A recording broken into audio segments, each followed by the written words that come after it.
Good afternoon. Thanks a lot for joining us for News 18 Global. I'm Ridhima Bhatnagar. In a major setback for the former United States President Donald Trump, he has been indicted in connection to a classified government documents case. He's been indicted on federal charges for storing dozens of classified documents at his Florida resort. He faces 7 counts, including willful retention of information related to national defense, at least 1 false statement charge, and at least 1 charge related to obstruction as well. Meanwhile, the former president has denied the charges against him and said that he's innocent. Trump said on his social media site, Truth Social, that the Justice Department lawyers had informed his legal team that he had been indicted. He has been ordered to appear at a federal courthouse in Miami next week on Tuesday.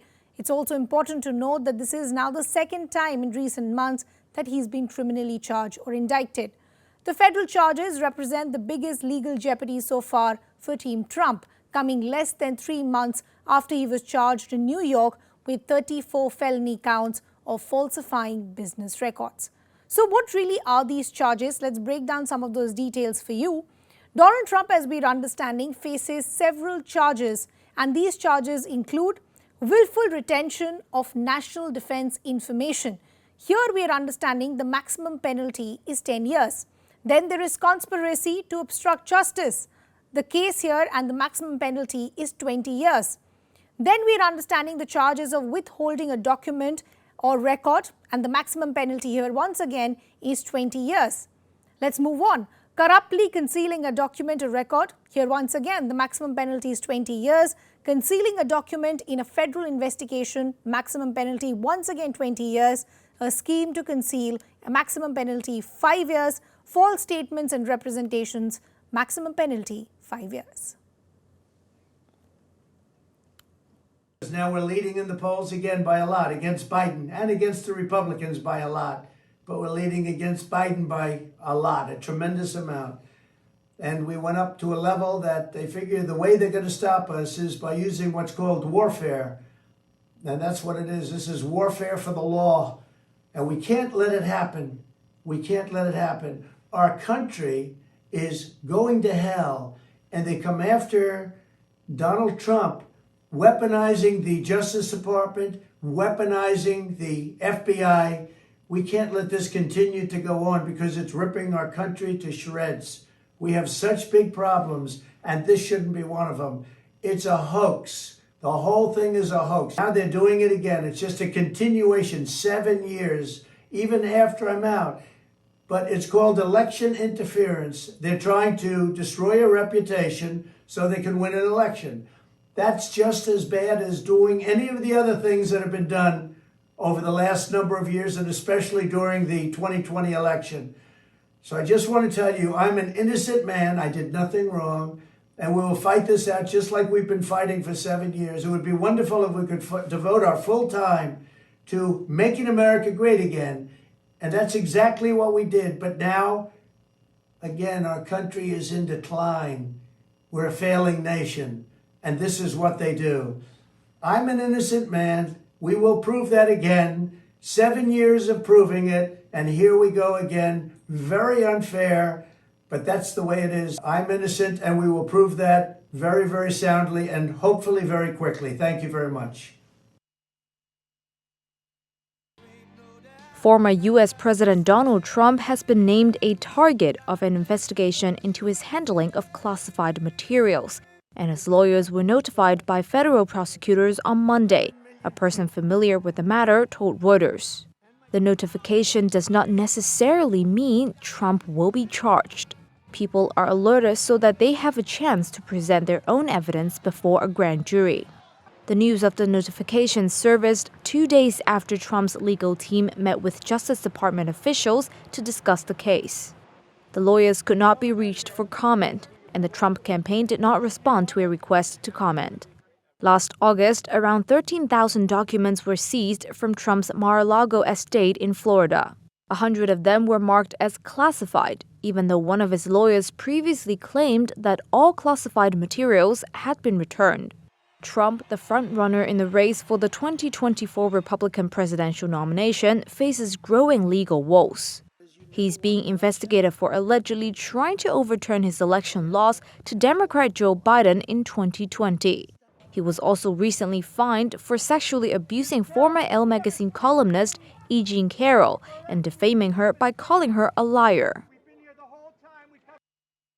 This is a hugely significant development. It's the first time in American history that a former president has been indicted on federal charges, and it comes shortly on the heels of the first time in American history that a former president had been indicted on state charges. Well, if you lie to federal prosecutors, it doesn't matter if you're the former president of the United States. And that's actually, while this is a serious and somber occasion, it's actually an example of one of the positives of America: accountability to the rule of law, even at the highest levels. Now, does it mean that he can't run for president? No. We live in a country where, in the United States, rightly or wrongly, a convicted felon, even if he's convicted, can be elected president. He could even, in theory, serve as president while incarcerated. I have never once, not one single time, suggested to the Justice Department what they should do or not do, or else to bring in a charge or not bring in a charge.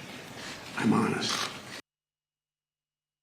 Since I became Attorney General, I have made clear that the Department of Justice will speak through its court filings and its work. Just now, the Justice Department has filed a motion in the Southern District of Florida to unseal a search warrant and property receipt relating to a court-approved search that the FBI conducted earlier this week. That search was of premises located in Florida belonging to the former president. The department did not make any public statements on the day of the search. The former president publicly confirmed the search that evening, as is his right.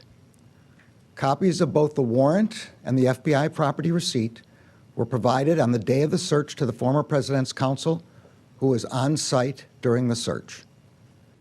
Today, I signed an order appointing Jack Smith to serve as special counsel.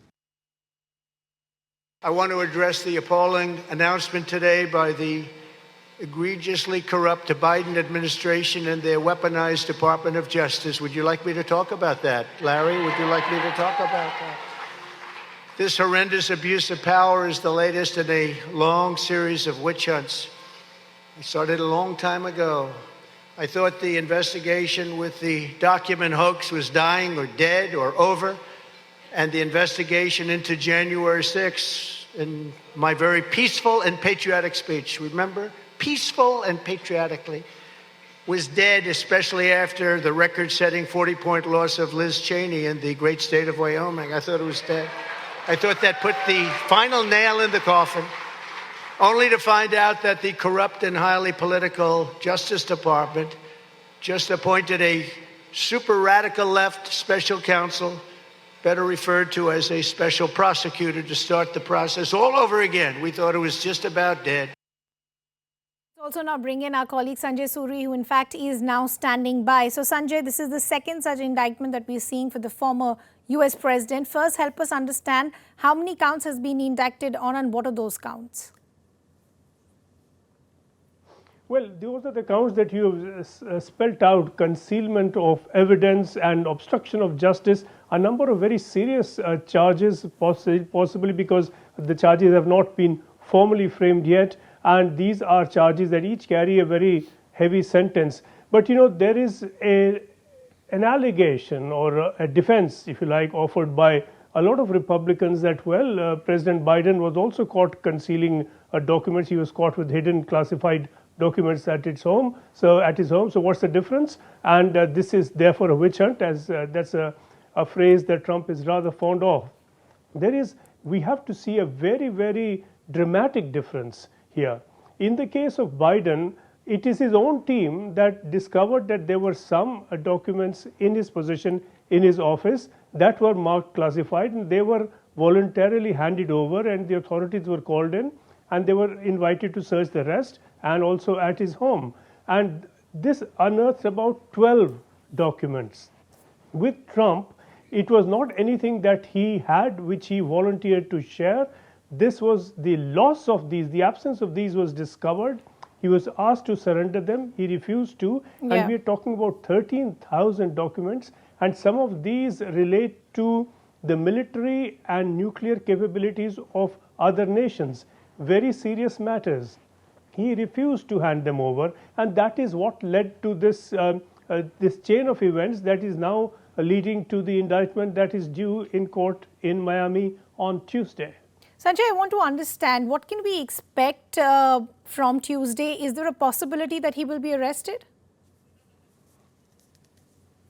Oh yes, he would be arrested, and of course that is not to say physically jailed, but there is the due process is that he would be arrested, he would be indicted, and he would then have to explain in the court exactly what his defense is, and all that will then be considered by a grand jury, which will then come to a determination whether this should move to its next step. So this is now a matter that is very serious, and Trump, of course, is seeking to turn that to his advantage politically.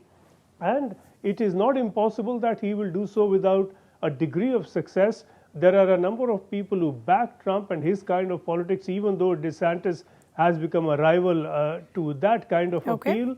But there are a number of people who back Trump and who believe that he's being targeted and that he will be, therefore, he should be defended, and that they will back him all the more in his race for nomination.